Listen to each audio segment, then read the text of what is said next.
وہ رسول کائنات کا خاندان ہے، تیری نسل پاک میں ہے بچہ بچہ نور کا،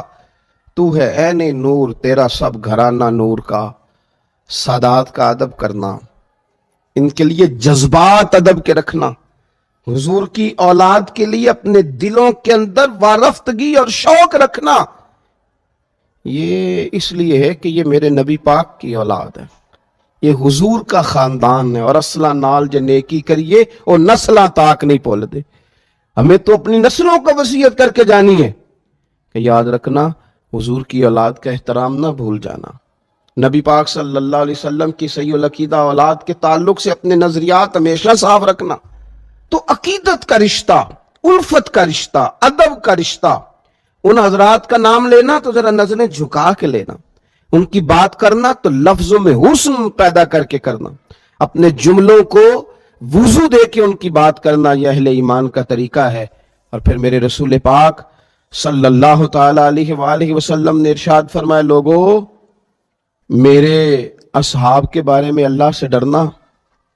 حضور صلی اللہ تعالی علیہ وسلم فرمانے لگے، میرے اصحاب کے متعلق اللہ سے ڈرنا۔ مشکات میں حدیث ہے، ترمذی میں حدیث، اس کا درد ذرا دیکھنا۔ فرمایا میرے اصحاب کے بارے میں اللہ سے ڈرنا، فرمایا میرے بعد انہیں اپنی زبانوں کا نشانہ نہ بنانا، یہ میرے اصحاب ہیں، انہیں اپنی زبانوں کا، اپنے طنز کا نشانہ نہ بنانا، یہ میرے لوگ ہیں، جو میرے ہیں نا ان کے بارے میں رب سے ڈرنا، ان کے بارے میں بات نہ کرنا، انہیں اپنی زبانوں کا نشانہ نہ بنانا، ان پر طنز نہ کرنا۔ حضور صلی اللہ تعالی علیہ وسلم فرمانے لگے، جس نے ان سے محبت کی اس نے میری وجہ سے ان سے محبت کی، میرے اصحاب ہے نا۔ اور فرمایا جس نے ان سے بغض رکھا اس نے میری وجہ سے رکھا۔ اور میرے نبی پاک علیہ السلام فرمانے لگے، جس نے ان کو اذیت دی اس نے مجھے اذیت دی، اور فرمایا جس نے مجھ کو اذیت دی اس نے میرے رب کو اذیت دی، اور جس نے میرے رب کو اذیت دی ان قریب میرا اللہ اسے پکڑ لے گا، ان قریب اللہ پکڑے گا اسے۔ گستاخان صحابہ یہ سمجھتے ہیں کہ ہم دندناتے پھرتے ہیں، کوئی حکومت کوئی ادارہ ہم پر ہاتھ ڈالنے کو تیار نہیں، کہ وہ یاد رکھے کہ حضور نے فرمایا ان قریب تمہیں اللہ پکڑے گا، ان قریب تم پکڑ لیے جاؤ گے، تم دھس لیے جاؤ گے۔ اہل بیت اطہار صحابہ کرام علیہم رضوان کے بارے میں ہمارے نظریات اتنے صاف ہونے چاہیے، اتنے سونے ہونے چاہیے، ہمارے عقائد کے اندر اتنا حسن ہونا چاہیے۔ حضرت عباس آتے، حضور کے چچا، نبی پاک کے چچا ہے نا، حضور کے چچا ہے، جب وہ تشریف لاتے تو صحابہ اٹھ کے کھڑے ہو جاتے حضور کے چچا کے لیے، اس لیے کہ یہ اس کریم کے چچا ہیں انہوں نے ہمیں زمین کی پستیوں سے اٹھا کر عرش کی بلندیوں تک پہنچایا۔ یہ اس کریم محبوب صلی اللہ علیہ وسلم کے چچا ہیں جنہوں نے راتیں ہمارے لیے دعائیں مانگی اور دن ہمیں تبلیغ کر کے گزارا۔ یہ اس کریم محبوب علیہ السلام کے چچا ہیں کہ جنہوں نے اپنی ولادت سے لے کر معراج شریف میں جانے تک اور معراج سے واپس آ کر اپنے وصال ظاہری تک اپنی ساری دعاؤں کا، محبتوں کا رخ ہماری جانب رکھا۔ حضرت عباس آتے تو لوگ اٹھ کے کھڑے ہو جاتے، ان کا اکرام کرتے، ان کا احترام کرتے۔ اگر ہمارے دل ان کے لیے جھکیں گے نہیں، ہماری طبیعتوں میں ان کے لیے پیار نہیں آئے گا، تو اس کا معنی یہ ہے کہ پھر ہم لوگوں نے کمزوری کی، ہم لوگوں نے پھر ظلم کیا۔ دیکھیے حضرت عبداللہ ابن عباس رضی اللہ تعالیٰ عنہ، یہ حضرت زید بن ثابت رضی اللہ تعالیٰ عنہ کے پاس علم حدیث سیکھنے جاتے تھے۔ حضور صلی اللہ علیہ وسلم نے دعا دی تھی، حضور کے چچا کے بیٹے ہیں، علم حدیث کے لیے حضرت زید بن ثابت رضی اللہ تعالیٰ عنہ کے پاس جاتے، خاندان رسول میں سے ہیں، لیکن جب ایک صحابی کے پاس جاتے تو کہتے میں کبھی اپنے استاذ کے دروازے پہ دستک نہیں دیتا تھا، میں بیٹھا رہتا تھا ان کے دروازے پر بیٹھ کے، ان کے دروازے پر بیٹھ کے، مرشد دروازے اتے محکم لائیے چوکاں، دروازے پر بیٹھ کے، پکے بیٹھ کے۔ مجھ سے فقیر بھی اب پھیری کو اٹھتے ہوں گے، اب تو غنی کے در پر بستر جما دیے، دروازے پہ بیٹھتے، کہتے ہیں ہوا چلتی تو ریت بھی، مقدس ریت بھی مدینے کی وہ میرے بالوں میں پڑتی، مقدس خاک بھی پڑتی، پر میں انتظار کرتا، دروازہ نہیں کھٹکھٹاتا تھا۔ استاذ مرضی سے آتے تھے تو پھر میں ان سے حضور کا دین سیکھتا تھا۔ حضرت سیدنا زید بن ثابت رضی اللہ تعالیٰ عنہ اپنے گھوڑے پر بیٹھ کر کے جا رہے تھے،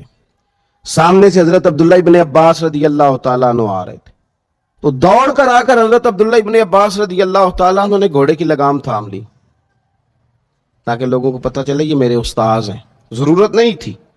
صرف یہ کہ لوگوں کو آداب سکھانے کے لیے لگام تھام لی۔ حضرت زید بن ثابت رضی اللہ تعالیٰ عنہ کہتے ہیں خاندان رسول صلی اللہ علیہ وسلم کے معزز فرد، یہ آپ کیا کر رہے ہیں؟ تو آپ فرمانے لگے ہمیں سکھایا گیا ہے کہ علماء کا ادب کرنا ہے، ہمیں یہ سکھایا گیا ہے، ہمیں سکھایا گیا ہے کہ علماء کا ادب کرنا ہے۔ تو حضرت زید بن ثابت رضی اللہ تعالیٰ عنہ گھوڑے سے اترے اور جناب عبداللہ ابن عباس کے ہاتھ چومنے لگے، کہا یہ آپ کیا کر رہے ہیں؟ فرمانے لگے ہمیں بھی سکھایا گیا ہے خاندان رسول کا ادب کرنا۔ تو صحابہ تو ایک دوسرے کے ساتھ یہ والا رویہ اختیار کر رہے ہیں، اپنی اولادوں کو حضور کی اہل بیت اور صحابہ کا ادب سکھائیں، ان لوگوں سے دور بھاگیں، دور بھاگیں جو اپنی زبانوں کا، اپنے طنز کا، معاذ اللہ اپنی تنقید کا نشانہ بناتے ہیں صحابہ کو۔ حضور صلی اللہ تعالیٰ علیہ وسلم کی تربیت کے وہ جو ستارے ہیں خاص، اور میں آپ کو عرض کروں یہ عالمی سازش ہے مسلمانوں کے خلاف، اس لیے کہ وہ لوگ جو حضور کی تربیت کے شاہکار ہیں اگر وہی مشکوک کر دیے جائیں گے تو پھر بعد والوں کا معاملہ کیسے ٹھیک رہے گا؟ ہمیں کتاب و سنت سارے کا سارا صحابہ کے ذریعے سے ملا، ہمیں روایت احادیث کر کے، روایت حدیث کر کے صحابہ نے ہم تک پہنچایا، زندگیاں لگا دی اس کام میں۔ تو اگر انہی لوگوں کو مشکوک کر دیا جائے گا تو پھر بعد والوں کی چیزیں کس طرح کر کے مستند رہیں گی؟ عالمی سازش کے تحت، غیروں کی سازشوں کے تحت ان لوگوں کے بارے میں یہ رویے روا رکھے جا رہے ہیں۔